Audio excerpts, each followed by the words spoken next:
You've mentioned Texas a couple of times. When did you first leave for Texas, and why were you going there? Well, in Texas, there was a strike that was going on, and it started. Gene Nelson, who was a organizer in the boycott with Shenley, had gone to Houston, Texas, and That's the then author, Eugene Nelson. right, he was one of the original organizers with the farm workers at that time, and he'd gone to Here work in on California, in California. Yeah, he was from and here. then he went to Texas He went to first. Texas on the boycott. And Tony Orendine went to Chicago, and I don't know where other people went, but they're all over the place. And after the success of the Shenley boycott, Cesar had asked everybody to come home. Well, then the Georgia boycott started, and people went back out again. But in the meantime, when Gene was in Houston, he ran into an attorney named Chris Dixie, who later became a lawyer that figured into our struggle in Texas. And Chris was part of a group called the Harris County Democrats. In fact, I think he was the founder of that, which were the liberal Democrats, the progressives. Mm-hmm. And Chris's father was a Greek immigrant that moved first to Memphis and then to Texas, and just thought that Dixie would be a good name to have since he was in Dixie, and so that's where he got the name. But Chris basically was, I imagine during the 30s or 40s, he was some sort of a socialist, but he was really into worker stuff, and he was the labor lawyer in Houston. And in the meantime, there was a group. Now there were two major currents in the Democratic Party in Texas. One were the people that came into the party before World War II and were part of a very conservative section of it, John Connally and people like that. Well, not so much John Connally, but a lot of other people. And then after World War II, the liberals were on the ascendancy in the Democratic Party, and that was represented by Lyndon Johnson and others. Mm-hmm. And the election that took place in 1948 between Johnson, who was a congressman running for senator, and Coke Stevenson, who was a governor that was running for senator, was like a breaking point. And it was South Texas, basically, that had cheated on the election, and the liberals had cheated, and LBJ got elected. And but in any event, throughout most of South Texas, there were two factions in the Democratic Party: the old party and the new party. And in Starr County, where this strike took place, that was a reality. Well, by the 1960s, there were people disillusioned with the new party. So, particularly in the Chicano community, they organized a group. Well, it came out of the Kennedy campaign. The Kennedy campaign attracted me, attracted many thousands of people all over the country who had never been involved in politics. So out of the Kennedy campaign, they started a group called the Political Association of Spanish-speaking Organizations, called PASO. And they were the younger Chicanos that represented a more progressive point of view. So you actually had three factions in the Democratic Party.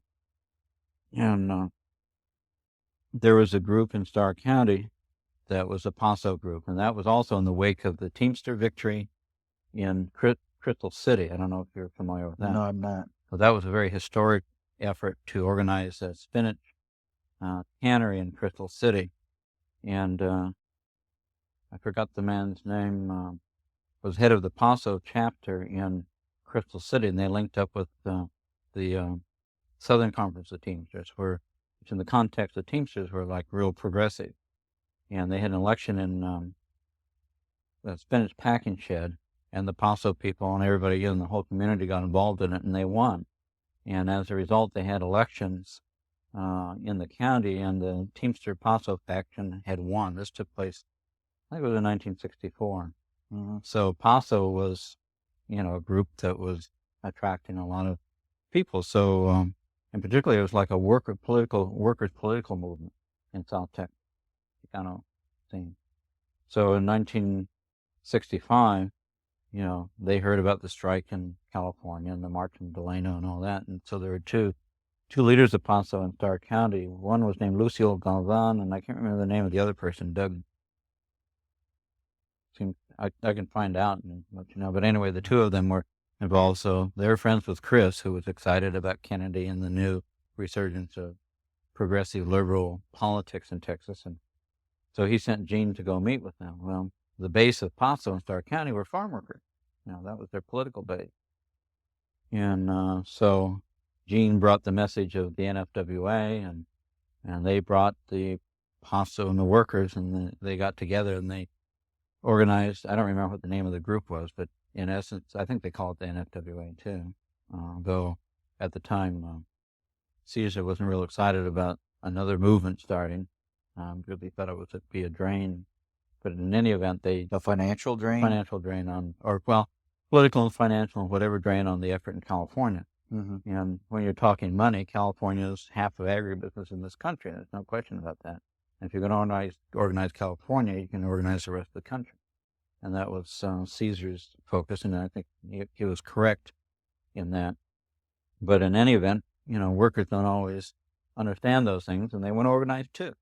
So I think it was on June the 1st in 1966, the workers in Stark County went out on strike against growers that were producing melons. And you had a couple growers that were from California. La Casita Farms was a subsidiary of Bud Adel and other growers, and then you had agribusiness Trophy Farms. That was what kind of farm? Trophy Farms was the name of them. Was operated by Griffin and Brand. Of late, Othel Brand is the mayor of McAllen. He's a notorious right-wing jerk. He's been on national TV. You probably know who he is. But he was a grower that operated them. Well, they went on strike against all those places, and the local workers who lived in Stark County, went out on strike, and they're on the picket line. Well, just within walking distance was Mexico. And so the growers started recruiting scabs from Mexico. And it's almost the same situation that we had in California, except it was smaller and it was closer. And, everybody knew each other, too, on both sides of the border. So it was a real community upheaval. And on July 4th... In other words, it was like family member against family member almost. In some senses, yeah. But it was cross-border. I mean, Right. Families were straddled the border. And the river was just, kind of a, thing that had to be crossed. And there's a lot of goings on back and forth across the border there. And to this day, and so almost immediately, two things happened. The melon season was over with, and the fields in Stark County remained dormant pretty much through the summer because it's too hot to grow anything. And then they start with bell peppers and lettuce and other things later on. And then they had scabbed the end of the melon strike.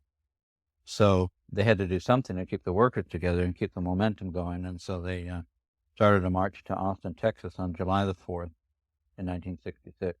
In the meantime, we were doing the Georgia election in California.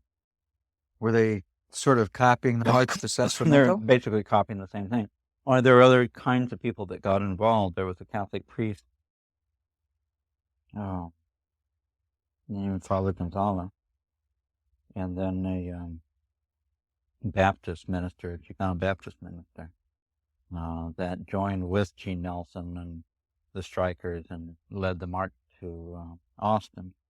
Navarro was the name of the Baptist minister. Navarro, yeah. Forgot his first name. I know him. I can't recall his first name. Not a bad guy. Anyway, as the march progressed, there were different perceptions that were brought in about what the march was all about. I think Father Gonzalez and Reverend Navarro had an idea, that they were the leaders of the Chicano civil rights movement, a la King and Abernathy and so on, and they envisioned that, and being out of the religious, the Christian religious background, when money was raised for the strike, they wanted to keep it, and they thought they were better prepared to disperse it or whatever. And then Gene was militantly representing what he, perceived as the workers, and that the money should be, dispersed to the Union. And there was a fine all the way up on the march going to Austin. But that's when John Conley and Ben Barnes, who was and Wagner Carr, who were the leading Democratic people, and they were in the, by that time, from our perceptions, would be considered conservatives. They came out and told the workers to go back. Of course, this is in New Braunfels, almost to Austin, and nobody's going to go back, So they had a large number of workers that actually marched the whole way and would have rallies that went into Corpus Christi or San Antonio and so on, and had big rallies in all these towns all the way up. And actually, I think the march in Texas had equal or larger impact on things. And the first march in Delano, from Delano, Sacramento, I think it was the first, and it captured a lot of people's imagination, workers and progressives and unions and so on. Mm-hmm. And in Texas, just, the nature of Texas is a little bit different. People responded more, and we ended up with a bigger rally in Austin, actually, than we even had in Sacramento. And it just brought a lot of working class elements into that whole movement, that less organized, but still, less organized than, say, California, but still, the ingredients of a real movement. And it was so new there compared to, the tradition and the kinds of union struggles that we had in California, that I think it had a bigger impact on people in Texas, a more lasting impact. And because it was, a UFW or a farm worker thing, I think, it wasn't just seen as a liberal or progressive thing. It was really seen workers. I think it had a much bigger impact on how people that were affected by that, became active in politics later on. Do you think So it was like there the was first more of thing. a community? It covered more ground And as attracted. far as who became involved. Yeah. What other types of groups did become involved? Well, you had at that time, the Catholic Church was going through a struggle, which eventually led to the liberation theology types and the conservatives and so on. So a lot of people that, like me, were affected by Pope John and what that meant, Patcham and Terrace and all the different things, got involved. And so you had Curcio groups in Texas getting involved. And this was like the first time. In California, you had people that were already involved in things, right? So they had formed perceptions. But in Texas, this march formed perceptions. It had a bigger, I think, a much bigger effect. And I've organized in both states, and I think Texas is certainly more people tuned in with what farm workers and this whole thing meant than there were in California. In California, were competing with movements. In Texas, in a sense, we had a monopoly on the movement. And I think that was a big difference. But in any event, I was in the process of, we were returning the voters to Georgia in El Paso about the time that the march reached Austin. And, it was in the newspapers in El Paso, 700 miles away, 800 miles away. It was a big deal. And I had gone to El Paso once to work once, never did get to work. One of my friends said... What, to organize? Or? No, years ago. Years before, we had gone over there to work in cotton. And so, the friend of ours who was from Texas, from El Paso, wanted all of us to go over there and work and make a lot of money. That you can make money because it's the rare kind of cotton was that. We went over there, and of course we couldn't get a job because they were getting people from Mexico, and they didn't want a bunch of, Chicano and Anglo and kids, But we hung out there, and that was my first experience with El Paso, and it just fascinated me. So when we went back from dropping the workers off in Juarez, by that time, I think Gene Nelson had convinced Cesar that, the effort in Texas should be part of the UFW. Well, Cesar had gone to the rally in Austin, and Kircher went, and a lot of other people. And, of course, the labor movement in Texas was extremely excited about it, and the church people, and, Cesar couldn't tell him no, So he came back. Did Cesar send you there to see what was going on and try and stop it at one time? Or? Well, I don't know what the initial thing. His thing was to send Gilbert there, and so Gilbert and I were hanging around together, and we were going there. Well, Gilbert had an alcoholic problem at the time, and he was drunk as a skunk, and his wife was very upset about it, and just, turmoil. And somebody had to go to Texas immediately.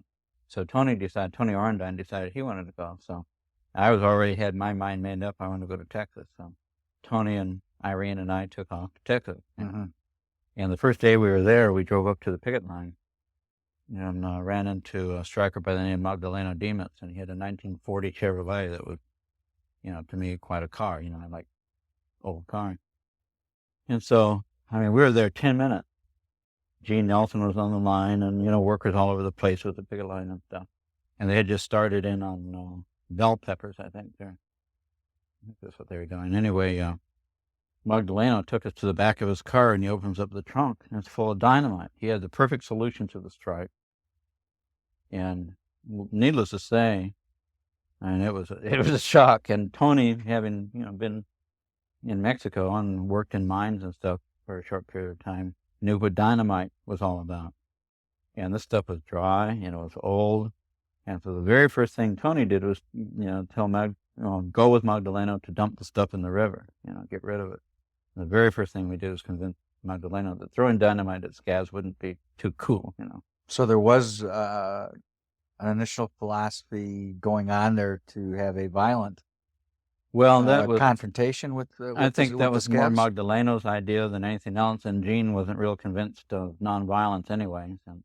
So I think he was prepared to tolerate that. Was there, or how strong was the ideology between violence and nonviolence? In Texas, that hadn't been a discussion at all among workers or anything. Gene was not into nonviolent organizing in any As deep Cesar sense. was. And really, Cesar at that time wasn't particularly, it wasn't a major thing. But I think everybody had good sense that, you're going to attract all kinds of problems throwing dynamite. They were throwing rocks at scabs and slingshots. And actually, that was not uncommon, by the way. Even though it's not said too often. That's right. There was a lot of stuff that went on in San Joaquin Valley. Sheds that burned and all kinds of things that the growers thought we did. And of course, they couldn't prove it. There's a lot of stuff that went on. And in the very early days, it was pretty rampant. Could you give me a couple of examples of that? Well, I remember being on picket lines in Delano with a bunch of kids with slingshots and BB guns and all kinds of things that were tolerated. Who are we popping them off at? At scab. Not at the thugs hired by the growers, or they went after some of the enragements resulted from a BB in the butt or something. Some of the more famous attacks on strikers with somebody's BB gun, or a slingshot or a rock or whatever. And that is not a negative criticism. It's just something that happened. And I think that in Texas, at the point when Tony and I drove up to the picket line early in the morning, that the worker solution was to do that. That was the thing that. Well, slingshots versus dynamite is a major step. Well, if you knew Magdaleno, you would understand. Yeah. So. Anyway, what was his character like? He was a pretty rowdy person, and he had been involved in smuggling. There was a lot of smuggling that went on, and at the time when Tony and I went there, we were unaware of the dynamic of all of that. Across the border? Yeah, between the United States and Mexico. And Magdaleno actually was smuggling dope for the sheriff's department in Starr County. Before he went to work at La Casita and then got involved in the strike. And I think we kept him clean maybe for about a year. But, he was a pretty notorious character along the border. Very powerful personality.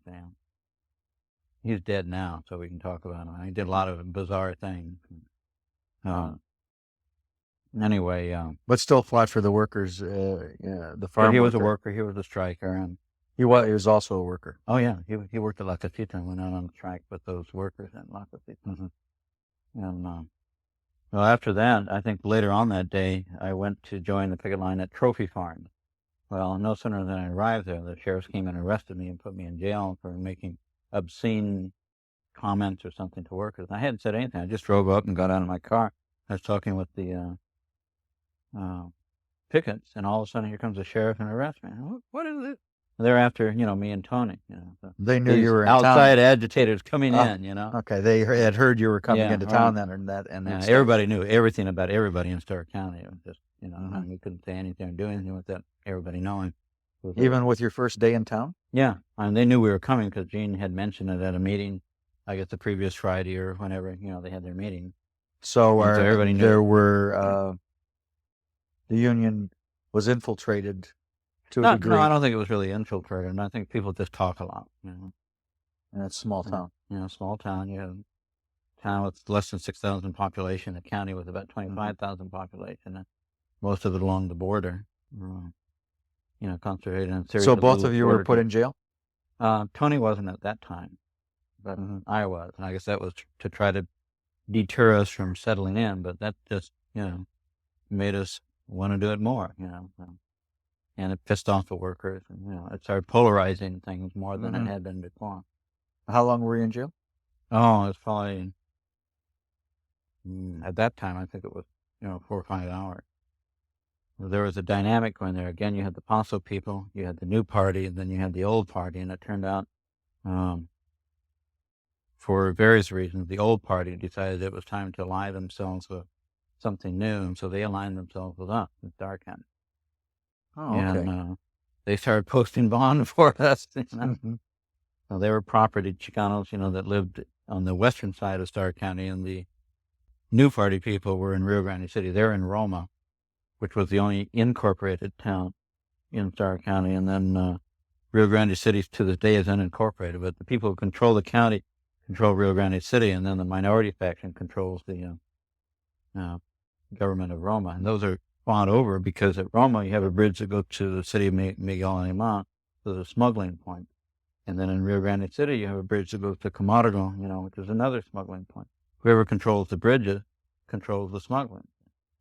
And, whoever's elected, the county ran the bridge, the American side of the bridge in Rio Grande City, and then the city of Roma ran the bridge on the American side in Roma. And okay, what happened after you got out of jail? Oh, we continued organizing, and we decided, we had to draw attention to the fact that scabs were being recruited from Mexico. And so we organized a demonstration on the bridge in Roma, which was by that time we perceived that as friendly or terror. And I think at some point, Gene wanted to see there are gates on the bridges, where they could close them between Mexico and the United States. Gene had wanted to go lock the bridge, get some big padlocks and chains and close the gates and lock the bridge to keep people from coming back and forth, keep the scabs from coming across.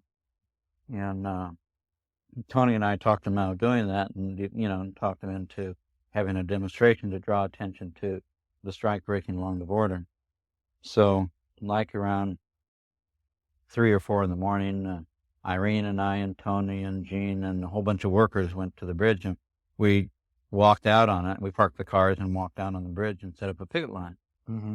And the people on the American side were half asleep, and they didn't really pay attention to us, didn't look at us or anything. And it was maybe about an hour after we were there, and I guess they woke up to the fact that there was no traffic coming back across from Mexico, and they came out and looked at us, U.S. immigration, and,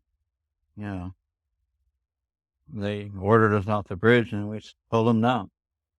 And at that point, everybody sat down on the bridge, Mm-hmm. and it got more dramatic. There were brick trucks, bricks are produced in Mexico and brought to the United States and sold. And then there are a couple of them that were on the bridge on the Mexican side parked because, we wouldn't let them by. And I guess we were out there 4 hours before, the city of Roma police wouldn't do anything with us, they liked us, right?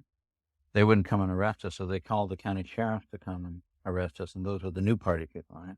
So they came in and begged us, to get off the bridge, and we wouldn't. So How many of you were there on the bridge? Probably about 20. I guess they were actually blocking, and then just literally hundreds of workers, from both sides were on the bridge watching, by that time. It was 9 or 10 in the morning by then.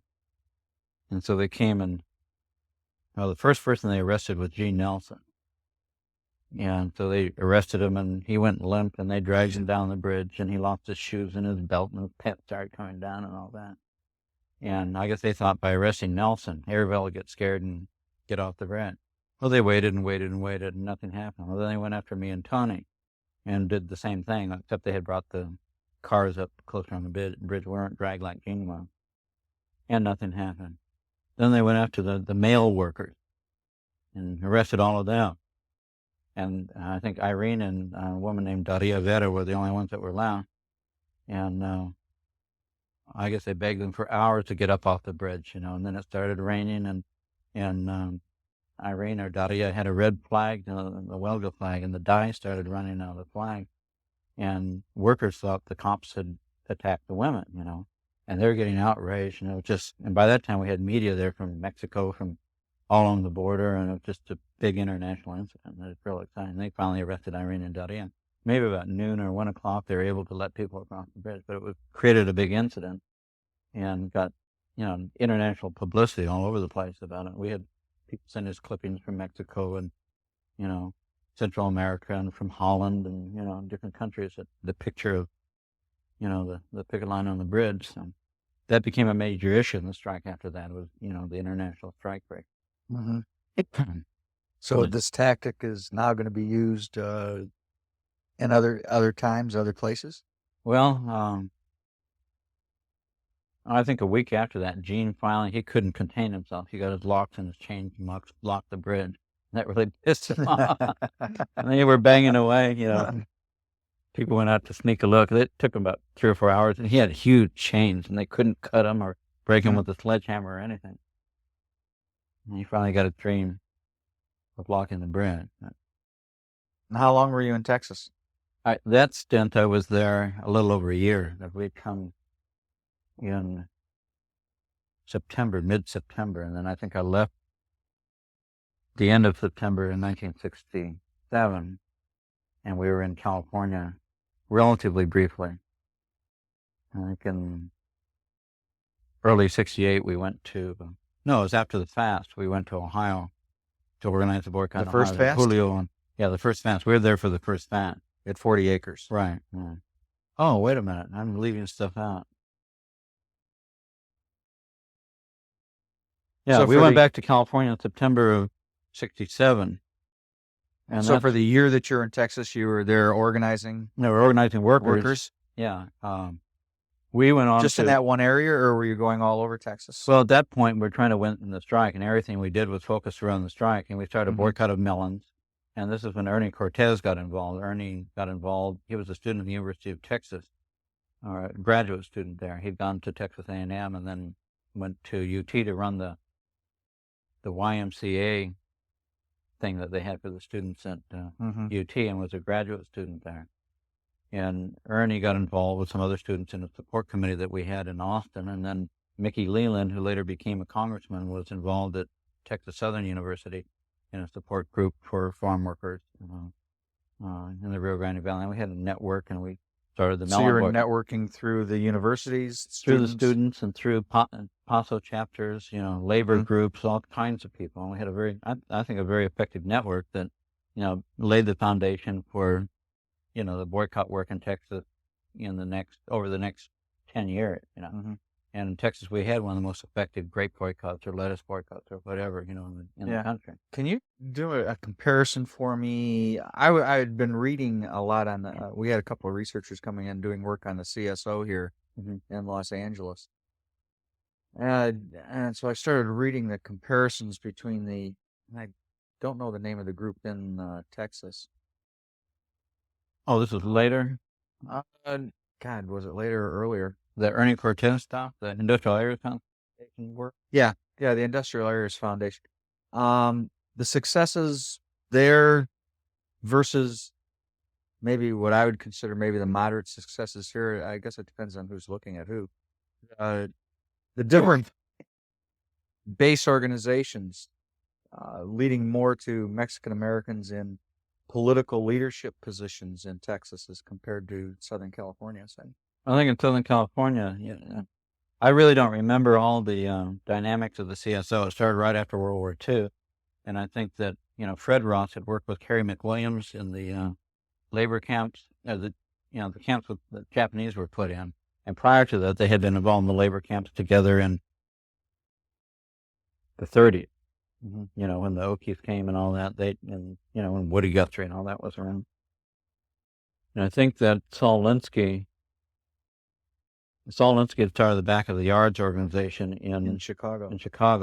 And what he did, he went around to existing organizations of all kinds, churches, unions, and so on, anything that exists in the community, to create a council of the organizations to deal with the problems. The CSO model was very different. It instead of dealing with existing organizations in the community, it created one of its own, And Ed Roybal was the first leader of that, and he ran for the city council and so on. Right. But it was it competed with other organizations in East Los Angeles. And I think that I don't know, in retrospect, to me, I would think that might have been a mistake, because had they built a council in East LA, I think the political dynamics would have been much different in East Los Angeles today than it is now. You still have in East LA, a whole lot of competing organizations, and I think that's an organizational and political problem that that you didn't see in Texas. Or well, not necessarily. There wasn't a lot of work done in Texas in an organized sense like in East Los Angeles. Right. But the political work in East LA, you had right after World War II and before World War II, you had a very active socialist and broad socialist kind of element in East Los Angeles. They were either communists or socialists or Trotskyites or whatever. And a lot of that was spillover from Mexico that was there, just like in the earlier period in the Mexican Revolution and before, there were political spillovers from Mexico to East Los Angeles. And so you had a lot of ingredients there. The organizations came and went, the political groups came and went. So there were a lot of people that were there in East LA to form a Communist Party chapter or whatever, and they were very strong at one point in that area there. That's CSO. CSO started as, an outgrowth from the Industrial Areas Foundation, and Alinsky by that time, fell into red baiting. And so you had the CSO that started as a counter, or it became a counter to the Communist Party activity in East Los Angeles. And there's a lot of red baiting. Fred Ross was a heavy red baiter, and when Cesar got involved, that wasn't part of the atmosphere that was in CSO. So they were competing with the left. They're competing with some of the more mainline political organizations that were attached to the Democratic Party or to county supervisors or whatever, because East LA was a county. It's not so your work in Texas didn't really see that same there wasn't that kind of competition. thing. In San Antonio there was, because again, San Antonio was like a staging area for Mexican politics. So you had a Communist Party in San Antonio, and you had socialists and, liberal party people and whatnot, that were there. But they weren't helping the farm workers particularly. Well, they did. They did. They all did, yeah. And they did later on in East LA. But in East LA, Cesar had organized in East LA to compete with people who, eventually, because of their principles, ended up supporting the farm workers and being allies. But I think that, that all of that contributed to what Doug and I and others talk about, the paranoia that existed later on in the UFW. Where, the early days of the UFW was a very inclusive thing where people, were accepted. Can you describe that paranoia, the contrast with the early period of togetherness versus what now you say is in the later period is paranoia with There was, the UFW? particularly during the 70s, to me, there was a lot of paranoia and fear that somebody with some agenda was going to take over. And that led to the dissolving of the whole boycott apparatus they had around the country, because they thought Nick Jones and Virginia Jones were running this national thing that's going to come and take over the union. And in fact, they weren't. They were just doing work, and they're good organizers and had a good boycott operation going. Now, who were they? Nick first came to the UFW or heard about it when he was in the Students for Democratic Society in the early 60s. And in he's the from Midwest. where? Originally, Detroit? I think from North Dakota or South Dakota, one of those states. And I can't remember where he went to school, but anyway, he ended up in Delano in 1966. And when we were organizing, I don't remember what it was, but anyway, he was in Fresno. And I'm sure that he knew Jorge at that time. But they were organizing. Oh, I know Jorge that. Garcia? Yeah, they must have known each other. Virginia Rodriguez worked in a poverty program. She was like a secretary. And the people that were running the poverty program were sympathetic to Cesar.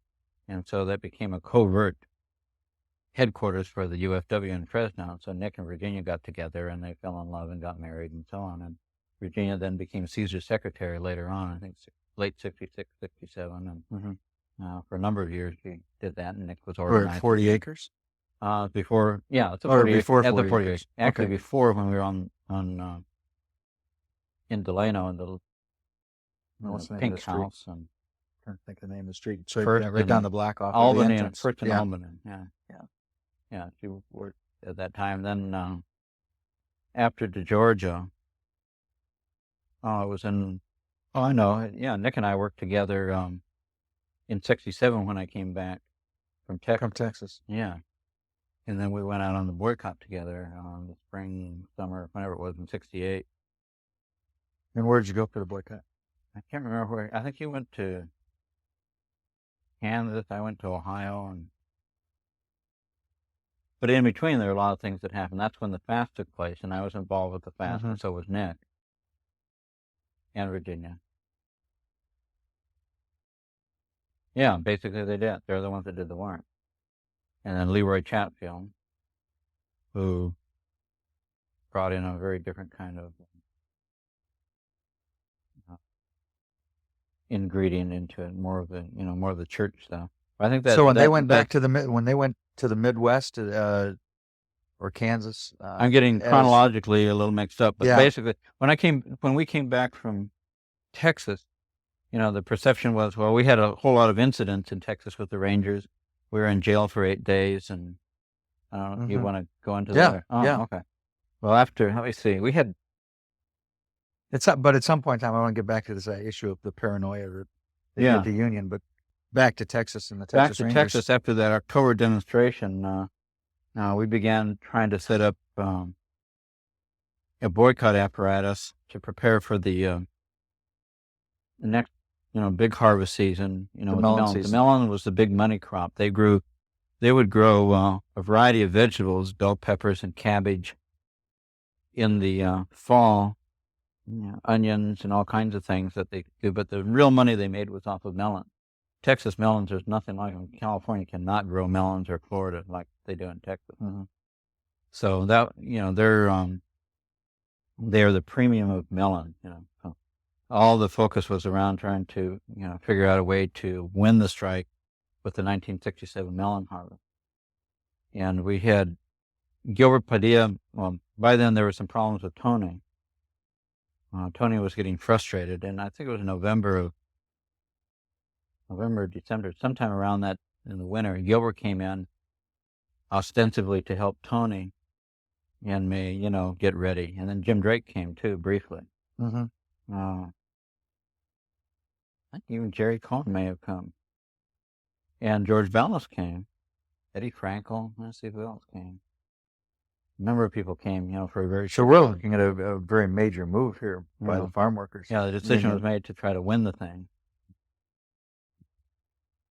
So in the springtime, a lot of the work was to set up the network, or reinforce the network that Tony and I had attempted to start when Ernie Cortez was involved, and Mickey Leland, and Chris Dixie, of course, was involved in Houston too. They had a real good committee there. They're raising money and for us consistently.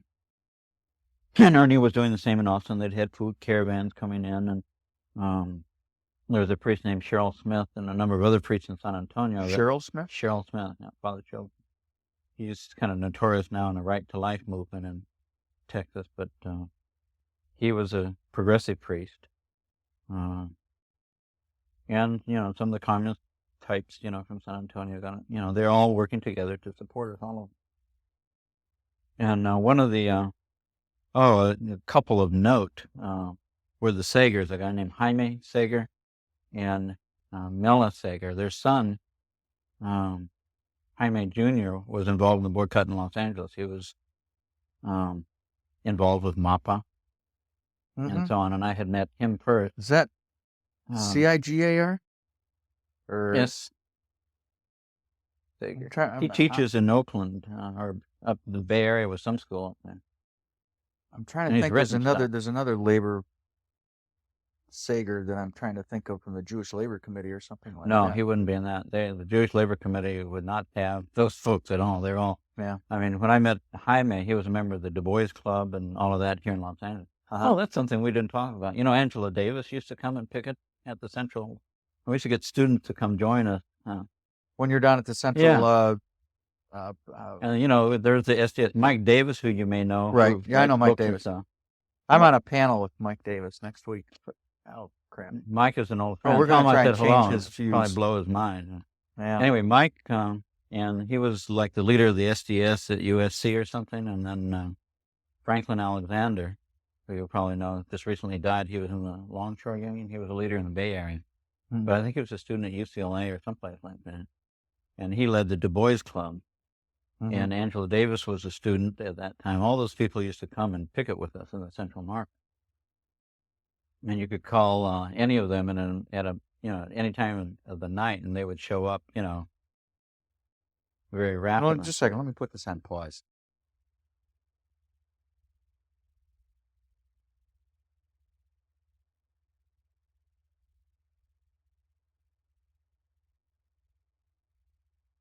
Let's see, where did we left off just after Eugene Nelson had locked the gates to Oh, yeah. the bridge, and you said you were another year? Well, Still in during Texas, so I- that was November of '66, Mhm. and the main thing then became to try to build the kind of support we needed among workers, and then outside to try to win the strike with the melon. Right. In between, we were picketing cabbage and lettuce and things like that, and there were arrests during the strike. I think I was arrested altogether maybe 6 times during the strike, and a lot of workers were arrested more on the picket line. And it almost became a joke because these are these new party people, and they're clearly incompetent, in law enforcement. Mhm. And really their expertise was in other things, and most of the people saw them as buffoons, and it became almost a comedy in a way, some of the arrests that took place. But in the spring, as things heated up, no, let me see, we tried to stop the bell peppers. I guess that was the big thing. And we had gotten support from the railroad unions, and they had agreed to honor the picket lines. So we started picking the railroad siding, and they would get off the trains, and supervisors would come and take them across. And we had one incident. The siding went up from McAllen, Texas, all the way to Rio Grande City, and it was one way in and then one way out. And we had been picketing the trains, and I guess we had been able to hold the train full of peppers for about a week. And they got the supervision in, and they were going to take them out. And suddenly a railroad trestle over a little canyon caught on fire and burned. And, How did it catch on fire? well, who knows? But there was somebody that showed up that night that just reeked of gasoline, and we sent him off to take a bath and get cleaned up because we thought they would choose him as the one that set the bridge. But actually, they could never find who set the bridge on fire. But it kept the train full of bell peppers there for a good while longer while they rebuilt the trestle. So it was, those kinds of things were going on. But, when it finally was able to go, we were still picketing, and the Rangers came and arrested a bunch of us in Rio Grande City, and then other people. Pancho Medrano, who we've talked about before, he was a activist in the United Auto Workers Union. He was on Right. Walter Reuther's staff. And he, along with some others, were arrested in the lower part of the Rio Grande Valley while picketing. And that arrest led to a lawsuit, Pancho Medrano and a bunch of us, that were plaintiffs, against the anti-picketing law that we had in Texas. And we were able to get that overturned eventually in the U.S. Supreme Court. It was, I guess, around 1972 that we actually got the decision on that. But that was just like a prelude to the activity in the springtime. Right. What were the main goals of the strike? Well, most of the people were making less than $1 an hour. Mhm. So, there was a goal for $1.25 an hour minimum, which was significantly lower than California. And it led to a political movement in the legislature to get a minimum wage law passed in Texas for $1.25 an hour. And bills were introduced and so on. Texas did have a minimum wage law, but it was 35 cents an hour. It had been passed when Henry B. Gonzalez was a state senator, and he initiated and got it passed in the late 50s sometime. And it hadn't been... It hadn't been raised at all, although the federal minimum wage was like $1 an hour by then. Any other goals? Well, to win contracts with the growers, Mhm. usual, trade union kinds of goals that we had. Mhm. This, Could you give a description of the work conditions and the living conditions that the workers were working under well, the at that working time? conditions were terrible. People were up in the morning and before daybreak were already working in the fields, and they would not.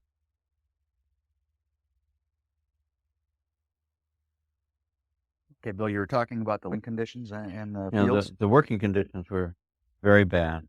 They didn't have the structured labor contractor situation like in California, but they had crew leaders and there was probably less of the sexual harassment that went on and things like that with women workers because people knew each other there as opposed to California where, Mhm. people came from somewhere and worked there and went off somewhere else. But in Texas, people knew each other and there was a little bit more respect for women there, but not much. Could And you give a little more detail about the California scene on the respect for women versus the oh, Texas my scene? experience, in observing it and being a worker in the 50s, it, was on the most blatant form of sexual harassment and forcing women to perform sexual favors and so on with contractors. It was all over. And there's rampant prostitution in the camp, particularly where you had situations like, the Filipinos, when they were brought over during the 1920s and 30s, just men were brought over. And then Mhm. the anti-miscegenation laws they had in California at that time prevented them from marrying. So, I mean, there was always prostitution in the Filipino camps and, of course, everywhere else. For us, not because of the prostitution, but the Filipino camps, because they were actual communities as opposed to the others. They were better places to be. You had better food, better accommodations, and so on. Mhm. But the poor men, by that time they were older. They had no families, nothing, except the prostitutes, who in effect, in their camps, became part of a kind of a very loose, extended family because they had all hung out together for years. Mhm. But in the other camps, with people coming from Mexico and other places like that, you had a more, blatantly commercialized prostitution, and it was operated by the contract. It was operated by the Oh yeah, contractors. yeah, they're the ones that got the women there, and yeah. Okay. And then in all the towns like Delano and Bakersfield, all the little farm worker towns, they all had, very open red light districts all the way through into the 60s. Marysville, wherever, So part of the union's activities were ending that. I think, ending everything that the contractor, everything that Mhm. implied. I don't think at first it was conscious to end prostitution or end sexual harassment or anything, but that was part of the effects of the system that they had in California. They still do. Okay. Um, After Texas, how long were you were in Texas for a year, I was in Texas a little over a year at Mhm. that time. and then you come back to California? Yeah, I was back in California. When we had the effort with the melons in the late spring of 1967, Mhm. that's when things really got intense, and we had um, some police brutality on the part of the rangers and the sheriff's deputy. Mhm. But the significant thing, we were organizing the support from the unions in Mexico, and we during that period we helped a number of the unions organize in brick factories and other places and build solidarity networks on both sides. And Mhm. the idea was to try to get the people from Mexico to help stop the recruitment of strike breakers across the border, and then eventually to picket the border on both sides. We're going to have picket lines because at that time in Mexico, if you set up a picket line, it was illegal to cross a picket line. And we were hopeful that the Mexicans could stop the flow of scabs during the melon season. We figured we needed probably 2 to 3 weeks of just shutting it down, and we would have the grower. And in the meantime, we were setting up a very well-organized boycott in Mhm. Texas and other places where the Texas melons went at that time, Chicago and other St. Louis and the other Midwestern cities.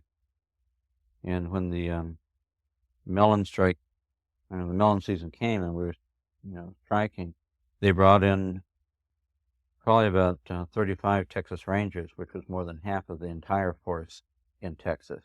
Mhm. And they're staying at the Fort Ringgold Hotel and working out of there. And they were throwing their weight around all over the place. And Did I read we, somewhere that they busted the Union Hall several times?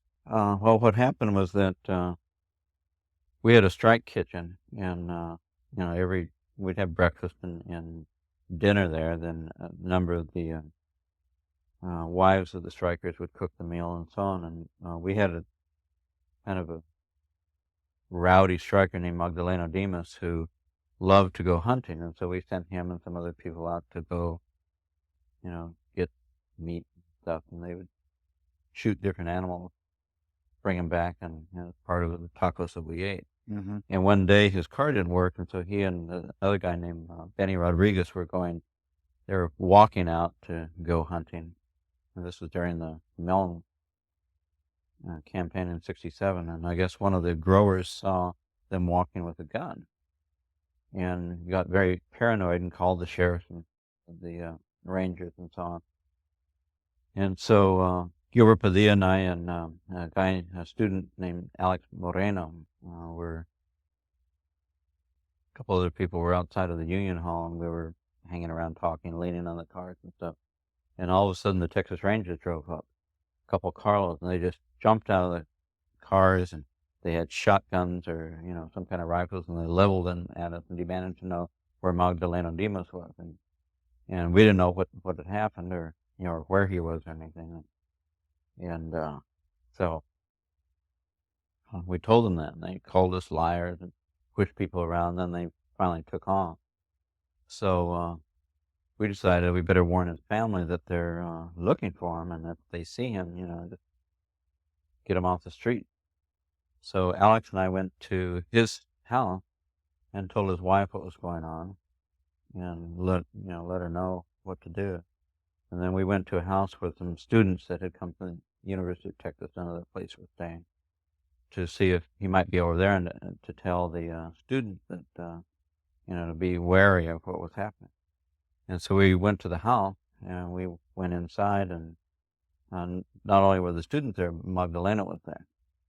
And we told them what was happening, and we said, well, you'd be better, instead of walking home by yourself, to come with us, and we'll take you home, even though it's 3 or 4 blocks from there. And so as we came out of the house, lights turned on all over the place, and we saw all these rangers and deputies with their rifles and pistols and aimed at us. And Magdalena was walking out. It was myself, Alex first, and then myself, and then Magdalena. And I knew that Magdalena had the rifle. All that they needed was to see that, and then they would open fire. And so I told him to drop the thing and, get rid of it quick, And so he dropped it, but instead of standing still, he turned around and went back in the house. So they grabbed Alex and me, and they started beating on us. And Alex fell on top of me, and they're beating on Alex and really beating up pretty bad. I was protected by him, And then they handcuffed us and threw us in the car. And then they went after Magdalena, and they broke all the windows in the house to get in, and beat up him and Benny Rodriguez, and there was a couple other people in the house, and they hid like under the sink in places. A couple of girls and so on. So they got Benny and Magdalena, and were just beating them up as they were dragging them out to the cars. And when we got into the county courthouse where the jail was, they had us lined up, the 4 of us, Magdalena and Benny and Alex and myself. And Magdalena was bleeding, and they started cussing him out because his blood was getting their floor dirty. It made him get a rag and clean up his own blood. Just very. And so they eventually put us in the jail, but that was enough to trigger an outrage, about the ranger. Eventually, everybody got out, and we never went to trial.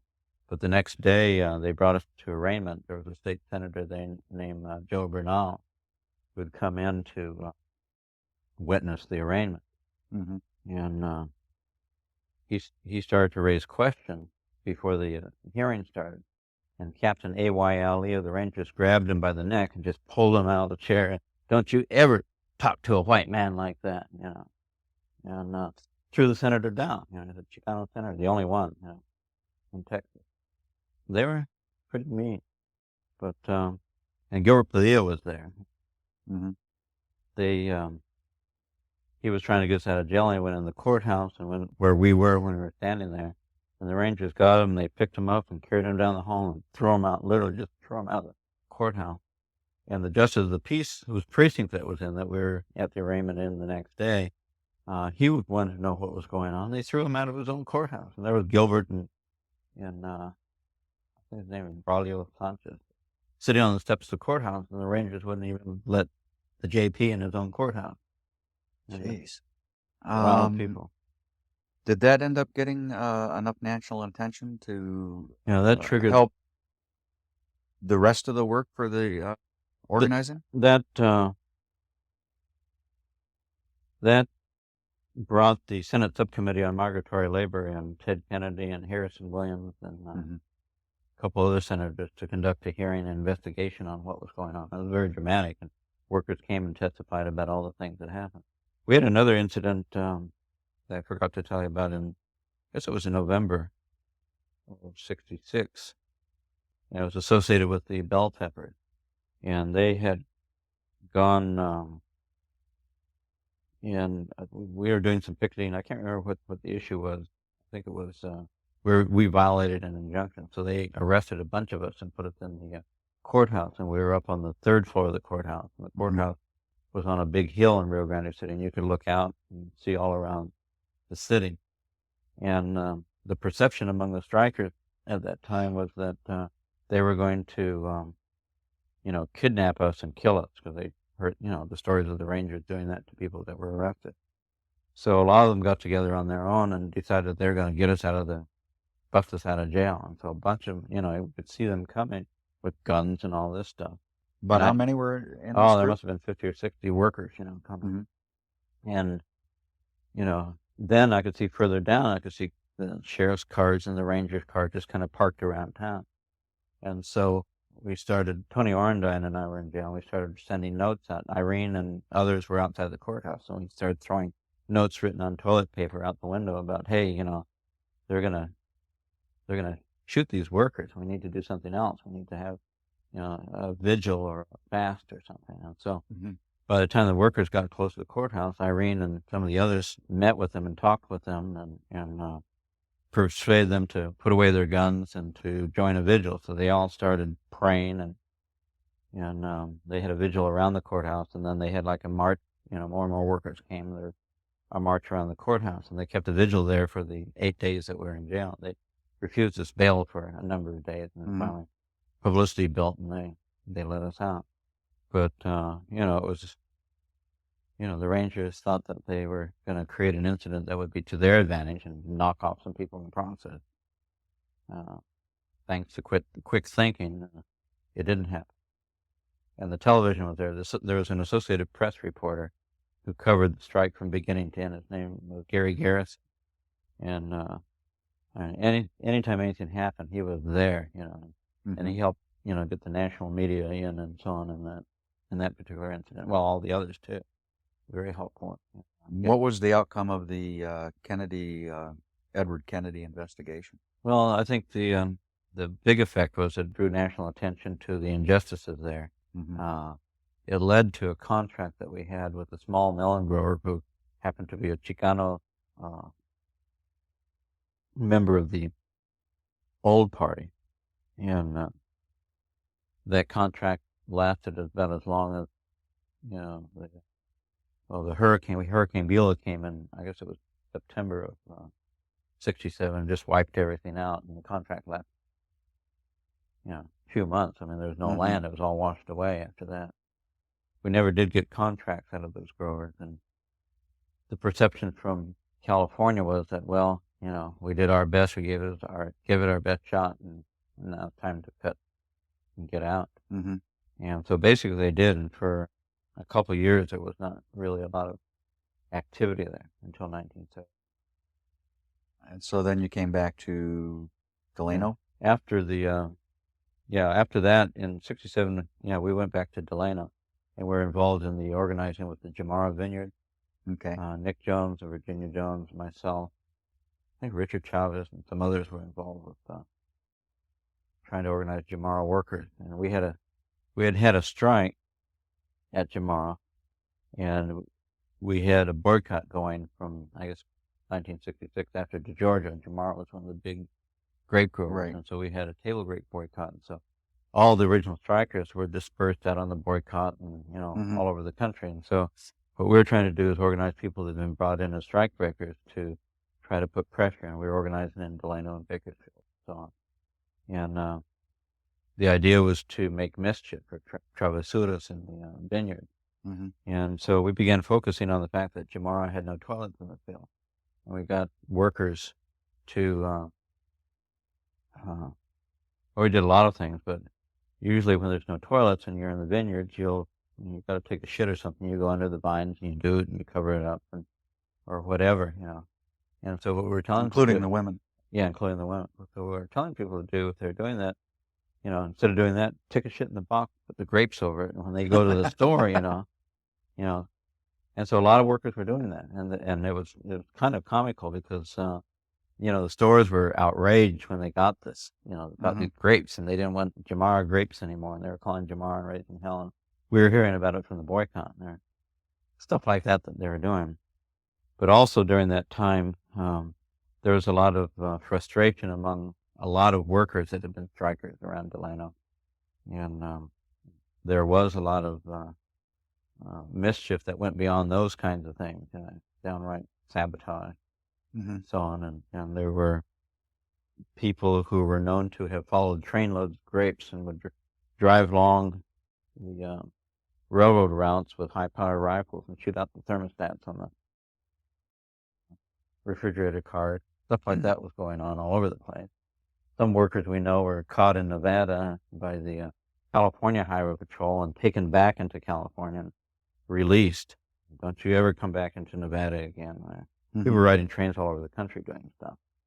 And there's a lot of stuff that was going on. And so Epifanio Camacho got caught.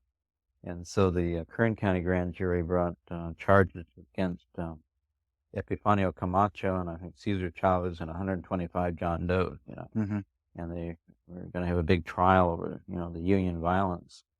And that's when Cesar began his fast. It was in response to all the growing violence then, or potential. And it was a fast for nonviolence. And, that was a major turning point in the whole direction the Union went. And I think workers really got into it. Can you describe the atmosphere of the vigil and the fasting that was going on and how the Union changed? Well, Cesar began his fast. Well, started with a meeting that they had with workers, and it was a big dispute about, what was going on. There was a meeting in Filipino Hall. And Cesar announced that he'd been fasting for 2 or 3 days, and he basically was very disturbed about the violence, and he was going to go to the 40 acres. And he actually walked from the Filipino Hall out to the 40 acres and went into what was supposed to be the little office of the gas station and set up and began his fast. And then Nick and Virginia Jones and others, began joining. People set up tents, and pretty soon, workers came from all over and joined the fast, and it became a religious experience for a lot of people. And I think, as Doug was mentioned yesterday, people actually walked on their knees all the way from Delano out Garces Highway to the. From some people's point of view, the whole thing became very bizarre, but there's almost like a carnival atmosphere around. But I think there were a lot of people that were very serious about it, and I think it generated enough. It had a big enough effect on workers where, the idea of nonviolent organizing and nonviolence, I think, really hit home. And so in that way, it was successful. And then, when he broke his fast, Bobby Kennedy and other people came, and it was a big event. And I think it elevated Cesar, I think, from the role of an organizer to something else. And of course, it changed the direction that workers were going in terms of, violence versus nonviolence. I think a lot of workers understood what nonviolence was all about. They got the message. But I think, it had very positive results. And of course, the grand jury thing from Kern County, they couldn't do anything with it then. Just politically impossible for them to deal with indicting Cesar, who became something else in this process, and these workers. the image of that. So it basically, over a period of time, that indictment just petered out and nothing was done on it. But we would have, during the trial, we would have hundreds of workers in the courthouse. Well, the trial was later, it was after the fact. Mhm. And it was, that was a lot of fun because we get hundreds of workers inside the courthouse, and people were very quiet. They didn't want to be thrown out of the courthouse, so they'd go and they'd line the walls outside the courtroom, and then more workers came, and then there's not enough room on the floor where the trial was taking place, and so they started going on all the other floors. And pretty soon, as the days went by with the trial, there are literally hundreds of workers inside the courthouse, and it just drove them nuts because they didn't say anything and just quiet, like a vigil there during the hearings and stuff. And it was inconclusive. But hundreds of workers, they maintained the vigil during the trial, and the powers that be couldn't deal with it. And that was a manifestation of nonviolent organizing. It worked. And I think that the fact that it actually worked in turning back, an attack on the Union, I think made a big impact. So that the Union now was more worldwide known as nonviolent. Right. I think that hit home. It was in the spring of '68, spring and early summer, that Mhm. all of this took place. How did that change negotiations for new contracts? And Well, that was a period where there weren't really negotiations going on. The growers had dug in, and of course the union after that, I think the boycott took on a new meaning out in the cities. I think Mhm.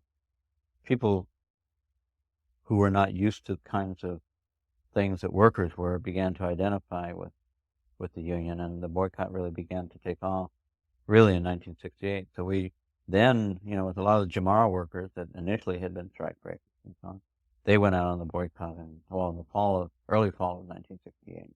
And where did you go starting in '68? Well, Julio and I and some others ended up in Ohio.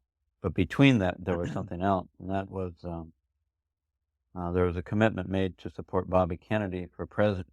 Okay. And we took, I guess, hundreds of workers to Los Angeles for the campaign. That was during the summer. First, there was a deadline in June or something for voter registration for the Democratic Right. primary. Or maybe it was May. We took a bunch of workers and to East Los Angeles to do a very intense voter registration campaign over about 3-week period. And Fred Ross organized it, and we were able to combine the resources of the Community Service Organization, Tony Rios and Ursula Gutierrez and all of them, who had members of that group that were deputy registrars, and then get workers there. Mhm. And we hit all the supermarkets and shopping centers and areas where residents went. And in a 3-week period of time, we registered over 10,000 new voters in the East Los Angeles section. Mhm. And then when the Democratic primary, at the end of the voter registration, we brought in hundreds of workers to spread out all over East LA, and we divided it up precinct by precinct. We had precinct captains, and we did door-to-door neighborhood work, and we were able to really organize East Los Angeles to produce for Bobby Kennedy to the extent where there were 11 precincts that had 100% voter turnout on the primary election day. 7 out of those 11, everybody who voted in the election voted for Bobby Kennedy in the primary. It was a tremendous campaign. It's the best I've ever seen in terms of an intense, very well organized thing, before or since. And then, we all went to the Ambassador Hotel, and everybody witnessed his assassination. A big shock for people when that happened. How do you think that the assassination of Bobby Kennedy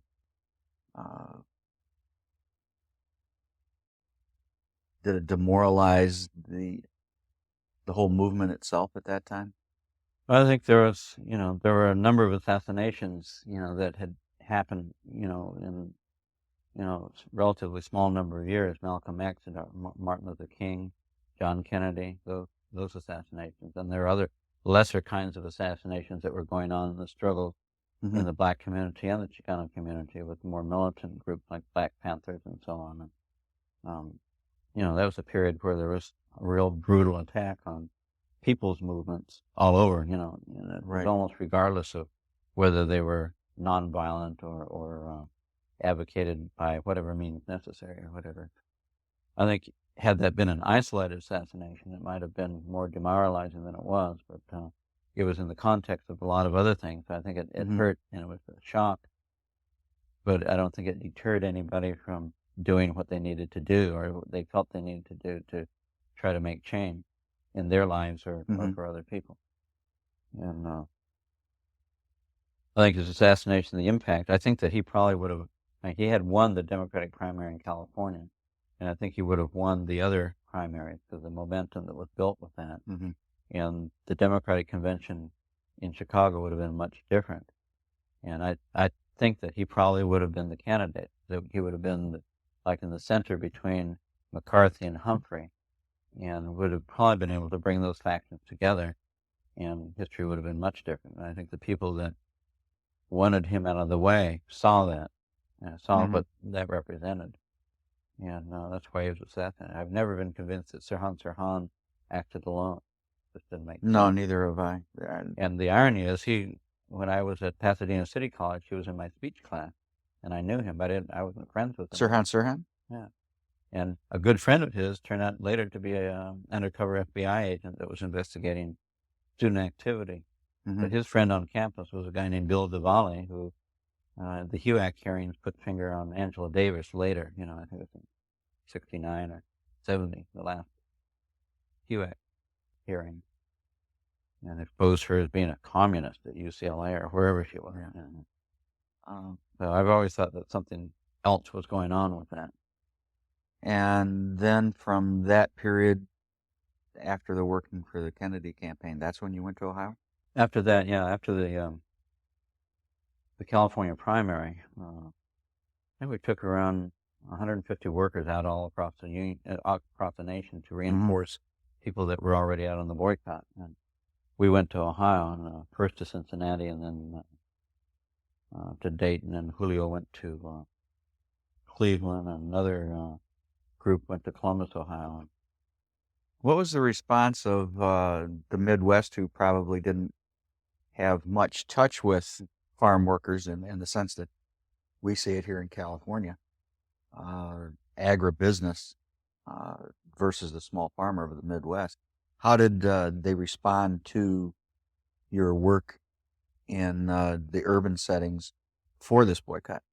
Well, in the urban settings in the Midwest, like everywhere else in the country, there was a lot of activity going on in the African-American community. There's the people that are involved in the peace movement. There are church groups that were concerned about, poverty and so on. So there was a tremendous amount of natural support. And then, of course, in the Midwest, it's more heavily unionized than generally most parts of the country. And there was a lot of identification with the struggle of farm workers and the shock that maybe a building tradesman or a UAW member would have of the conditions of farm workers. So there was really a very good movement on the boycott in the Midwest everywhere, whether it was in Pennsylvania or Ohio or Illinois or Michigan, wherever. What were your living conditions like on the road? Oh, well, we doubled up, in the household, with the other, families that were out. Well, you were staying in families, residence homes of Cincinnati, saying. Yeah, actually, the church in Cincinnati, the Catholic Church, had a house, or some nuns had a house that they never used, and so we got that. We rented a house from a sympathetic landlord in Dayton, and we had the house and the office in the same place, and same thing in Columbus. And Julio, I don't remember what kind of setup he had. I think he had an office separate from, the living quarters. We had more than just the families. We had a lot of other workers with us. What were the grocers were receiving the grapes, and you were trying to stop the grapes from we initiated them selling the grapes. How was their initial response to you and all this organizing? The chain stores, resisted.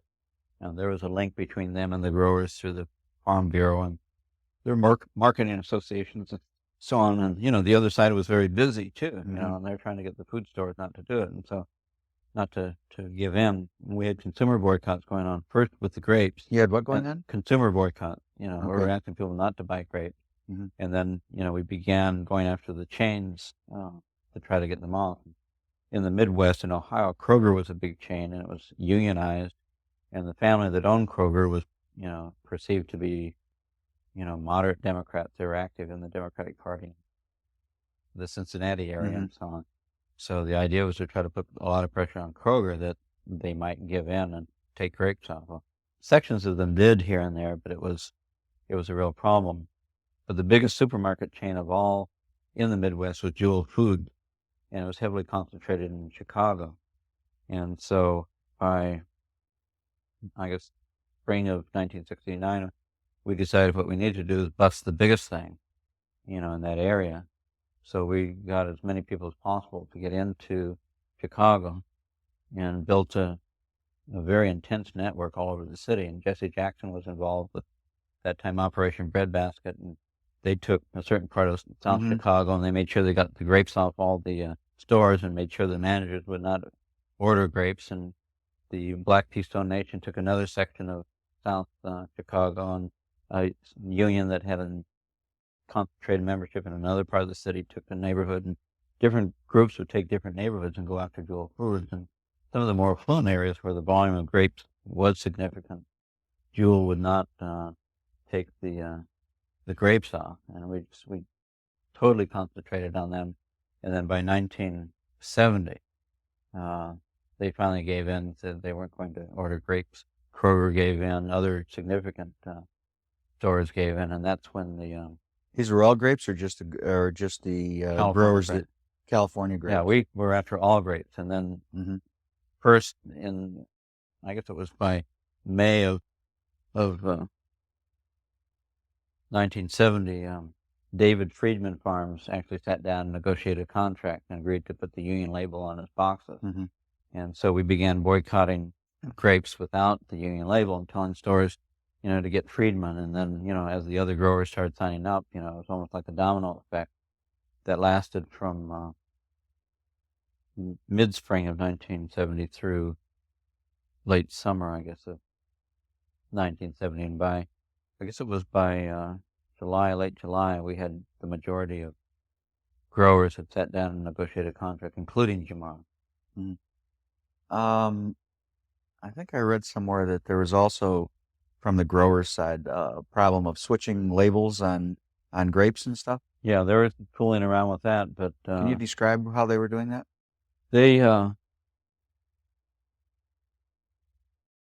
would get the boxes from one grower where the label was embedded on the wood side, and take it, and the paper labels that identified, what grower they're from, they would, move those around.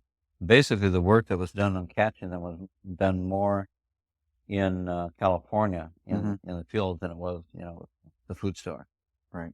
At that point, I wasn't real involved. That Marshall Gans and others were, Nick Jones, and then we're all working on that part of it.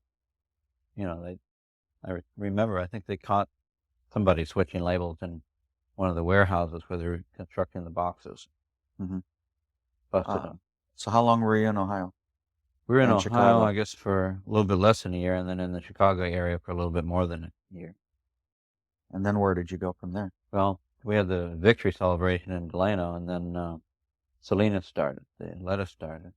And I was already committed to go back to Texas, because one of the things that we wanted to do is to, restart the union and do a very concentrated organizing effort in the Rio Grande Valley. So that's where I went. And by the time, I think LSAL went to Salinas, and most of the people had gone up there, and other people went to go administer the contract around the state. But I went back to Texas, and when did you go back? It was in the summer of 1970. Okay. And I was there, I guess. Tony Orendine was back, and the idea was to, begin doing the basic organizing we needed to do to put together a union there. And I guess about after 3 or 4 weeks that I was there, the boycott started on lettuce. And I think it was our perception that, if we didn't win that, we wouldn't have the the foundation of the union that could support the national organizing that we wanted to do. So I got involved immediately in setting up the boycott in Texas, and we took some workers from the Rio Grande Valley to help set it up. But we had committees there that we were able to get, revive again, people that had helped on the melon boycott and so on. And it was very easy to get started again with the boycott network around Texas. And over the 3 to 4 years that we had it there, it was one of the more effective boycott operations. We had workers that came from the lettuce and so on that joined the boycott in Texas as they did in other states, and a lot of support from people there. In fact, Artie Rodriguez at that time got involved with the boycott in San Antonio, and then went on to work full-time with the union. And So this was his first experience, was in Texas? In Texas. Artie he was a student at Our Lady of the Lake College, where we had a large group of students that were involved with the boycott. Then went on the boycott. He spent time with Richard Chavez in Detroit when Richard was up there, and I think that's where he met his wife. So you were in Texas for another 3 years. I was in Texas through to, I guess, about the winter of 74, 75. We had a big operation that sustained itself very well. We were able to raise much more money than we spent. And we had about 30 people working full-time on the boycott, plus the organizing work in the Rio Grande Valley. And then you come back to California? I came back to California. Or are you going back and forth, back and forth? No, I wasn't going back and forth. I mean, we would for meetings and stuff, but I was in Texas basically from 73. 74, I guess. 73, we had the founding convention of the union in Fresno. We were all there for that. And, the week or two leading up to that. And after. Can you describe the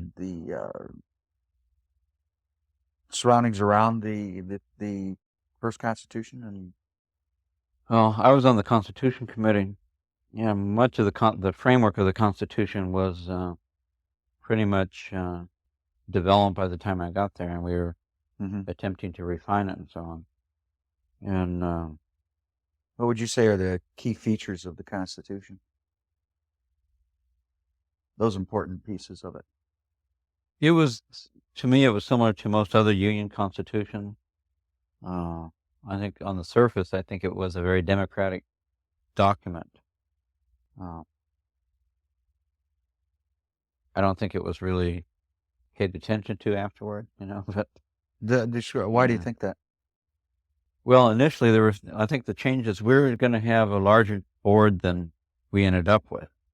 And I didn't really realize it at the time, but with the larger board, it would have meant, a lot more people involved and maybe different kinds of currents. And so I think the board was shrunk from 15 to 11 or something like that. And, that, of course, limited the participation on the board of the union at that time. Or later it was limiting. And I think there was an effort to really put the right people on the board. That also, the election to the board and so on was a big thing in the convention. And at that point, there were people that thought they were going to be able to be on the board, and when it was shrunk, they were left out of the slate, although it wasn't called that at the time. Others wanted to compete for positions, and I think probably more than anything, it was new. It's the first time people were running against each other, and there was bitterness, beginnings of bitterness that began at that convention. Gustavo Gutierrez had wanted to be on the board, and for some reason he was isolated in the convention, and I think Marcos Munoz and some of the other people had wanted to be on the board, and for some reason, I don't know why. Do you think there was any intentional things from a certain group within the union to do this? I think there was. I wasn't really conscious of it at the time, but later on, thinking back, you could see that something was up at the time. What do you think their view was? I think they saw Marcos as a loose cannon, and Gus also. Gus was enamored at that time of Chinese kinds of things. Marcos was a big militant, but they were bringing, different perspectives into the leadership of the union, as they had, when it was informal, before. Right. And they may or may not have been nutty, but they had part to play, thing. And I think there was that was the beginning of organized resistance to differing views By the leadership. And initially, I went along with it. I didn't do anything about it. And then what did you do after you thought about it longer? Well, there was things that were going on, and I never was around Delano or La Paz very much, and I learned very early to stay away from the internal politics and organize. Try to win the struggle. And I always made a point of staying away from those places, and I did. Then I went back to Texas, and we continued with the boycott work, and attempting to organize in the ballot. At that point, Tony Orendine began to get very impatient, because it seemed like every time that we were on the verge of organizing or being able to focus on Texas and organizing, something else would happen in California. And of course, there were pressures from workers in Texas about, well, when are we going to do something here? And he began, I think it was around 73, we had this, when the Teamsters attacked. That was a very vicious attack on the union. And I mean, clearly, the focus of everybody's work had to be on trying to win that. And that was both in Texas and in California. Everywhere, everywhere across the country. And so that was another postponement for Tony. And I remember Cesar had wanted us to set up a network along the border to keep strikebreakers from being recruited by contractors to go to California, with the Teamsters and the growers and so on. I was trying to get Tony to take an interest in that, and I got him to go with me to El Paso and meet with workers and other people in Juarez and so on, and he just was not into it. He just really refused to do any work. It was impossible for us to do the boycott, to try to set up a network and the different things that we're doing. We didn't have the staff there, so I told Cesar that we just couldn't do it out of Texas, that Tony was resisting. And into was there ever a movement of some sort to create a separate union? In Texas, it was 74, 75. They, the people in the UFW in Texas wanted to start an effort. And an incident happened at the board of the Socialist Workers' Party types, both from Mexico and the United States, had started a campaign to try to reach immigrant workers at that time. And they had gone to the border to leaflet workers. And some of them got hooked up with UFW people and decided they were going to try to help recruit workers into the union. And I think that they're leafleting by Reynosa. Say that, who was that? The SWP types. And, people from the United Farmworker, workers or volunteers or whatever, they're leafleting at Reynosa. And the officials that were there on the border, basically attacked them. And it became an incident, and it led to a protest by workers who were active with the SWP in Mexico that came across as farm workers, and they started putting pressure on crew leaders, and eventually had a strike, and then it snowballed into a legitimate strike. All kinds of workers got involved in it then. But it was a very quick thing, and it lasted just a few days, and then things kind of got back to normal. But it hit the national media, and Cesar was not really prepared to deal with that. Was trying to go along with it. And I think he sent Gilbert Padilla and some others down to the Rio Grande Valley to try to figure out a way to get out of it, because it was too much. Their perception that it was too much to take on all at once. Well, to Tony, that was a real affront, and to the people that were with Tony at that time, Rebecca Harrington and Jim Harrington and those, and they were serious about winning the thing. It was time now to organize. They wanted to seize the time and try to build the union and try to get contracts, with a strike and boycott. So what happened, they developed a parallel union within the union, so to speak, and started operating their own program.